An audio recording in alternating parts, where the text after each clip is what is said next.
Hello and welcome into Prep Rally, the Daily Journal's high school sports podcast slash webcast. We're back after a holiday break. I'm Brad Locke of the Daily Journal, along with senior writer Gene Phelps. Gene, how's it going? Going great. Yeah, Staying busy. I hear you. It's January. That means football is well behind us, and it's all basketball. And we'll get to a lot of basketball talk in a minute. To remind No, you, don't get the soccer folks mad at we'll us get some now. soccer in there. We got some soccer coming for you.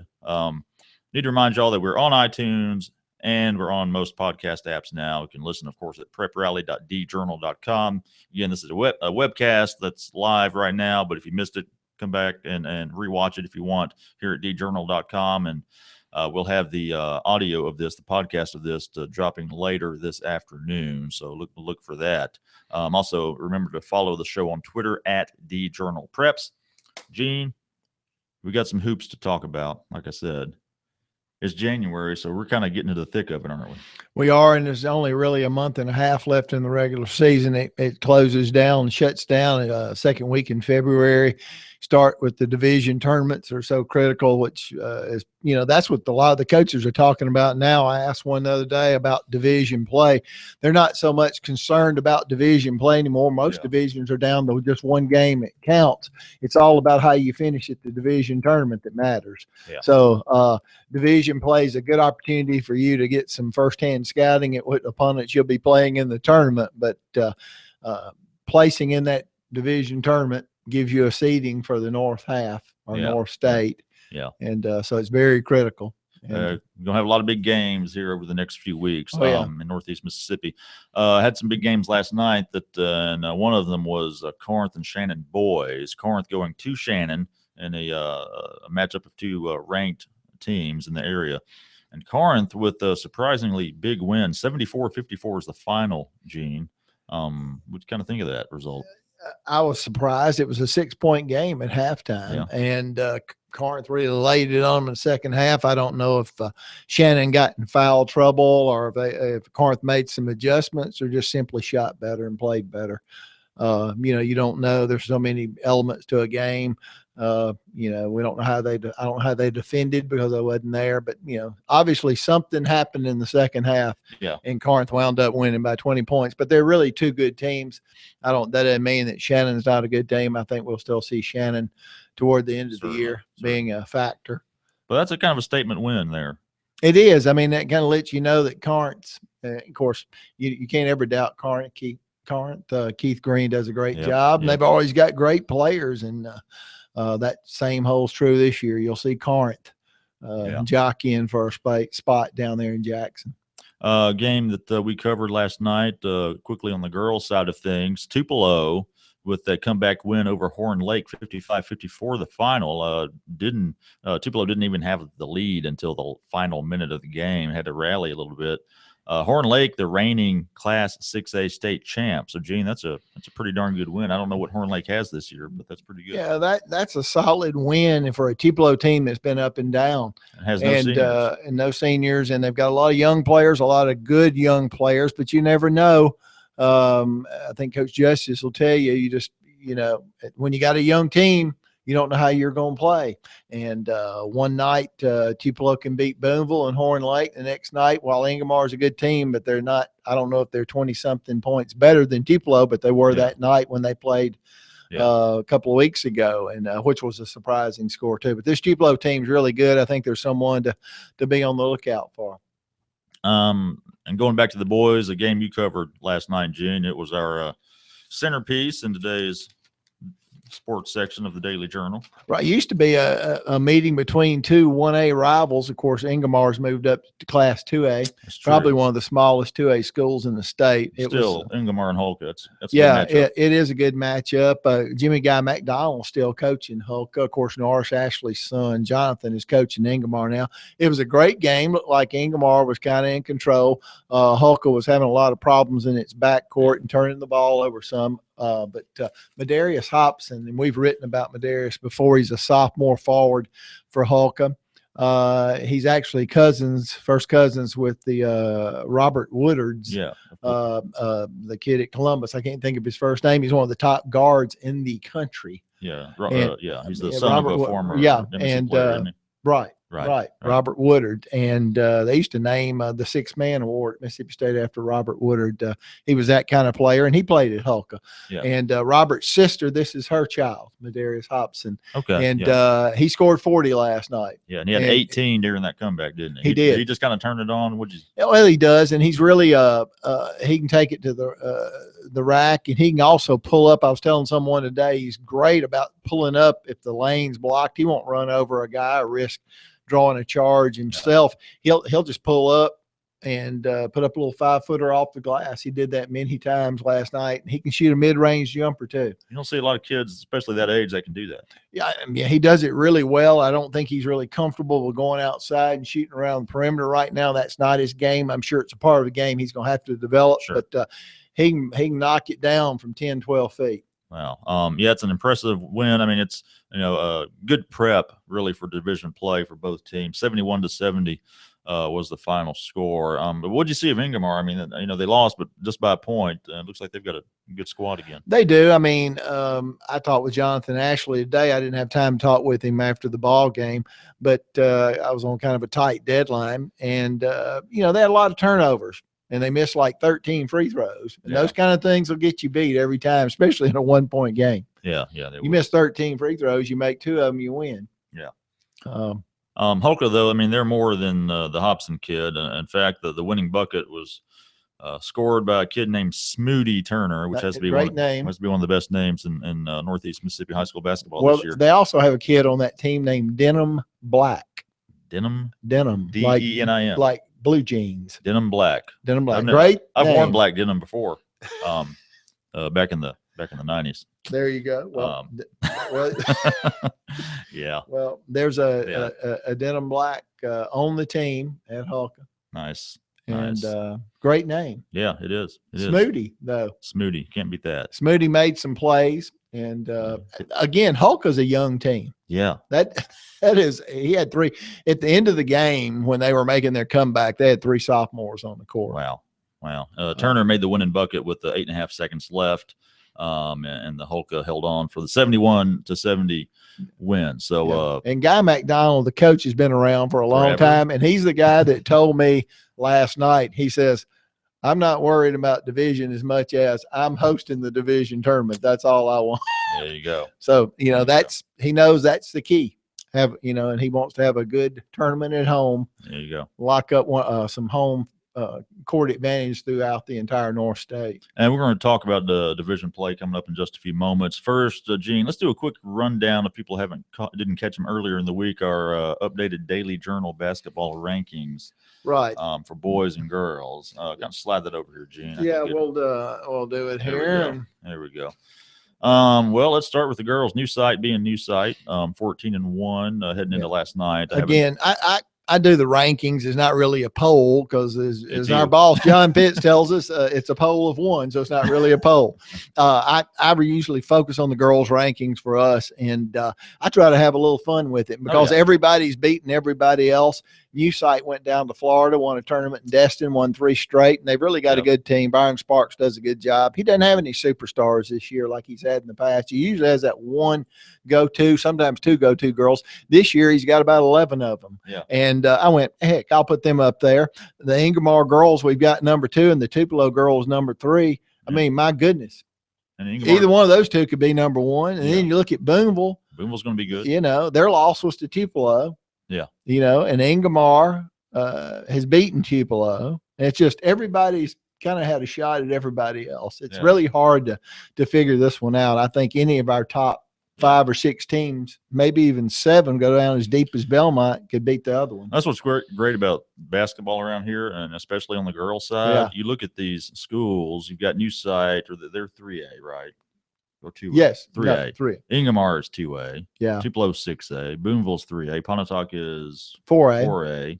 I mean, you just go through. It's it's not dominated by the larger classifications. It's just real right. Good talent. And I had talked with some coaches this year, and we get over in the corner before that. I get there early at games, and the coaches would always say, and I've had a number of them tell me, basketball is kind of down, girls basketball in the area. But then when you start thinking about it, now everybody's kind of changing their tune. These are all good teams. I don't know what, if you're talking about gold ball good, maybe not. Yeah. I don't know. I think some of these teams can bring to win a state championship, but I think it's very competitive. And I'm glad it's competitive because I have to go out and cover it. Yeah. And I think any of these teams that we have in our rankings, I've got Alcorn Central in here at 12-4. Now, I don't know if Alcorn Central's, I've seen them play. They're not in with that right at that elite group that we've got in our top 6, 7, or 8. But, they're having a good year, and they're in that tough division. Yeah. Yeah, 1-3A. Yeah, 1-3A, and we're going to talk about 1-3A in a few minutes. Skip over to the boys poll. Rankings real quick. Rankings. Tupelo number 1 there. They've just kind of been rolling. They had a bit of a break over the holidays and came back, I think, on Saturday and won. Kind of rusty, according to Coach Jeff Norwood, but he seems to like what he sees with this group. And a very good Tupelo team that's in 6A is tough. It's tough up here. Yeah. You've got Starkville, you've got Columbus. It doesn't mean Tupelo is going to get a free pass to Jackson. Yeah. And they've got a great team this year. And I've seen them play one time. Baldwin's good. They're having a great season. Yep. Corinth, we just talked about Corinth. Yeah. Look at these guys. They're like 13-1 now. Saltillo, if they get all their players back, they should have a good year. Okolona. Oxford. Yeah. The Oxford boys. Jarkel Joyner scored in the 40s this year. The guy can light it up. Yeah. And Drew Tyler, I don't know if there's he's probably one of the top coaches in the state. Oh yeah. Yeah. Drew Tyler wins every year. You mentioned Baldwin is number 2. They've got a game coming up against Oklahoma before too long. I don't think it's this week, but that's 2 top 5 teams. I just saw somebody on Twitter. We did a story talking earlier in the week about Baldwin, and someone on Twitter said, "Hey, Oklahoma's waiting." Yeah, and everybody's concerned. I know Raymond Craven, the Baldwin's coach, he was at Ingomar last night, and of course he's concerned he'll have to play Ingomar somewhere. Sure. And he was there, and Trent Adair, who's the girls' coach, was saying, "There's Raymond Craven." He said, "I think he's been to more Ingomar games than I have." but Raymond, you got to go around and look, and you hadn't had to be concerned about Ingomar in the past, but then you look at them and they're 15-4, and you go, "I need to go watch them." We don't need them to slip up on us and beat us. So. And Ingomar, that's what they do at Ingomar's basketball. Yeah, that's pretty much year round for them. So and I'm sure Raymond Craven knows all about them. Yeah. Oh, I'm sure he does. It's gonna be fun in 2A there this year. Will. Okay, so there's your rankings. Gene, you mentioned you talked to Jonathan Ashley today. You were over in Union County. Union County tournament's coming up, and they had a little meeting today about that. Give us a little bit of the breakdown. When is it?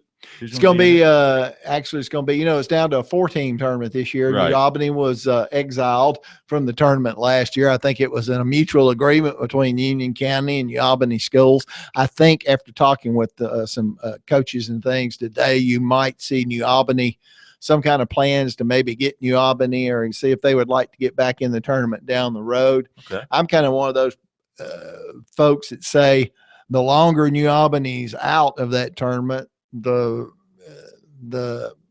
chances aren't as good that they'll come back. Sure. I do know that Tupelo was exiled from the Lee County tournament. I don't know how many years ago it's been back. It's been a while. Yeah, and they're not back in it. And there had been talk about getting them in. And I think it got to the point where Tupelo said, we don't need to play anyway. Yeah. But, New Albany helps the gate. And it's also that big school, small school. Yeah. And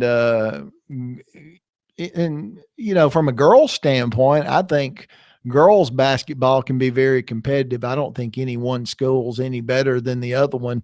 And they've all had their years where they've had good teams. Yeah. Boys' basketball may be, tough for maybe East Union or West Union to have a kind of team that might compete in New Albany. Yeah. I think Myrtle and Ingomar have shown periodically throughout the years that they can hold their own with them. But I think it just makes for that Hoosiers type atmosphere, big school, large school. And I think that's what drives the crowds. And I think it gets people excited. When's the tournament tip off again? It's next Friday. and Saturday. So not and it's this, gonna, but next. Yeah, the next Friday and Okay. Saturday, whatever those dates are, Yeah. 15th, 16th, something like that. It's going to be at Myrtle. Okay, at Myrtle. Small gym, come early. Yeah, nice gym though. It is. We got a bunch of county tournaments coming up, don't we? We do. I believe Prentice County's next week at Wheeler. I'm in the process now of trying to gather that information. If anybody's listening, fire me a schedule if it's drawn up. Tippah County's this week. Okay. Kedrick Story from our Tippah paper is going to staff the championship game for us there. Good deal. This weekend.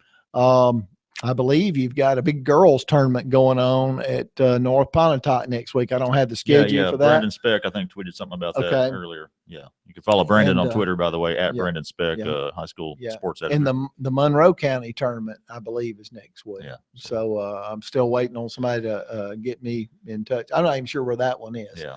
But, and then we can worry about division play. And we've talked about this division before on the girls' side, but 1-3A, it's just loaded.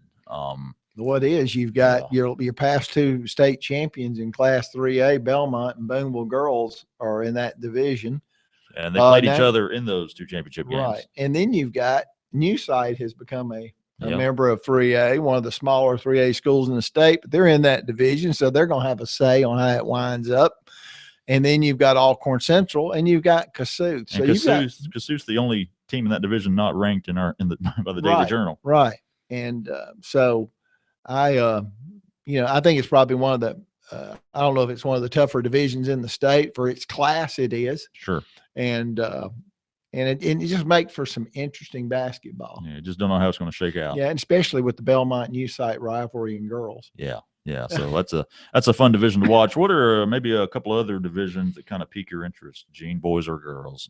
I don't know. I've been so focused on that one, and so many. I don't know if there's any that are any closer than that, just from looking at our rankings and stuff. But I mean, you never know. There's usually a lot of times there's one or two dominating teams, but there's no division any closer than that one. Sure. To me, that's the most. We had mentioned earlier Baldwin and in the division with Ingomar.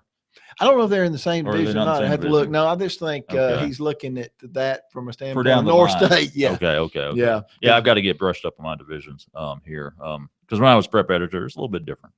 But anyway, plenty of good basketball to be played, and when division play begins. Let's switch gears, Gene. Let's talk some soccer. I know we got some soccer fans out there, and Tupelo soccer, always good, boys and girls. They got some big matches coming up. Yeah, they do. They take a trip down to the Jackson area every year, and that's usually, teams from Jackson or Tupelo or the coast win this thing just about every year or every year in 6A. And so Tupelo's going down. They'll play Clinton. They play Clinton every year at this time on Friday night down at Clinton. Girls and boys. Now, the Clinton teams this year, if you look at their records, you think, well, they're not really that good. But if you look at their schedule, you'll see that they lost 1-0 to Madison Central and 1-0 to, somebody else, and 0-0 tie with somebody that's really good. So they're playing a great schedule in the Jackson area against some really good soccer clubs. And then Tupelo turns around and Saturday goes to Germantown High School, which is the new Madison County High School up north. It's in Gluckstock. And it's they play Brandon, and the Brandon boys are one of the top ranked teams in the state. They're like 12-1, 13-1. Okay. And I think Tupelo's boys, I believe, are like 10-1. As a matter of fact, it's a story I'm starting to work on today. Okay. And so that's going to be a great matchup down there. It'll give Tupelo and Tupelo's girls too a barometer for where they are with the soccer playoffs coming up here at the end of January. Yeah. So how are Tupelo boys and girls looking as far as the postseason? They both think got a legit shot to go deep in the playoffs? Oh yeah, obviously they do. I think so. Again, it's according to how that bracket sets up. If you have to play Madison Central in the second round, well, that's a lot of times Tupelo gets in potential state championship games in the second round of the playoffs. Possible. I mean, you got two good teams that can win a state championship playing, and one's getting eliminated early. Yeah. And I haven't gone as far enough as to look at what the brackets are going to be like, but those are the things you try to avoid, but it's hard to avoid, especially if there's a good team in DeSoto County. Yeah. And if you finish, they won't finish second in the division or third, but you're going to meet somebody from the Madison, Jackson it's going to area. be tough. Yeah. Okay. Well, hey, the big matches this weekend for Tupelo. You said you're working on a story, so look for Right. Gene's coverage in the Journal later this week. Gene, athletes of the week is something we try to do every week here on the show. And what do we got? I think it's easy on the boys' side. I'm gonna go with the Hobson kid at Hulka. Medarius Hobson, Holka, sophomore guard. Yeah, he could probably be it every week. Him and Gail Joyner. True. They were really fantastic players. But I happened to see Medarius play last night, and he scored 40 in a big game. And he was the difference maker all the way around. Girls, I was telling you the other day, I'll probably just give it to the New Site girls with their performance in the holiday tournament down in Destin, Florida, to win 3 games. They were in the small school division, but that's where they needed to be. Sure. They had a large school division with teams from Tallahassee and Gainesville and stuff like that in it. So they didn't need to be on the court with those teams. They even had some teams from out of state that were ranked nationally in that large school division. But New Site had an impressive run down there. I know they got beat last night by a couple of points by a good Oxford girls team. Yeah. And so that's not shabby. So I'll just give it to the New Site girls because they don't have a superstar and they play 11. So we'll get the 11 players that play for New Site. And they're the number 1 team in the Daily Journal girls ranking. So there you go. All right, Gene. Good show, my man. All right. Just remind y'all to follow the show on Twitter at DJournalPreps. Hey, send us an email just to give us your thoughts, comments, maybe nominate an athlete of the week if you want to. PrepRally@journalinc.com. Again, we're on iTunes, on podcast apps, at preprally.djournal.com. Gene is on Twitter at Gene Phelps. I'm on Twitter at Brad Locke. Thank you all for tuning in, and we'll see you next week.